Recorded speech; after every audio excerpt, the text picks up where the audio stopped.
Šiandien prezidentė Dalia Grybauskaitė priėmė 4 teisėjų priesaikas. Po jų šalies vadovė naujiems teisėjams palinkėjo savo darbų ir gyvenimų stiprinti žmonių tikėjimą konstitucija, valstybė ir teisinė sistema. Be to pabrėžė, jog svarbu būti atviriems naujovėms ir permainoms. Šiandien Lietuvoje su darbo vizitu lankosi Azerbaidžano Respublikos parlamento tarptautinių ir tarpparlamentinių ryšių komiteto pirmininko Samedo Saidovo vadovaujama delegacija. Vizito metu svečiai sutiko su užsienio reikalų ministru Audroniumi Ažubaliu bei Seimo užsienio reikalų komiteto teisės ir teisėtvarkos komiteto nariais. Vidaus reikalų ministras Raimundas Palaitis pasirašė įsakymą, kuriuo nuo šiandien iš užimamų pareigų atleistas viceministras Algimantas Vakarinas.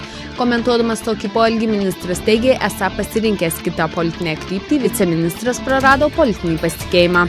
Valstybinės mokesčių inspekcijos duomenimis šiemet žemės mokesčio mokėtojai į savivaldybių biudžetus turėjo sumokėti apie 53 milijonus litų.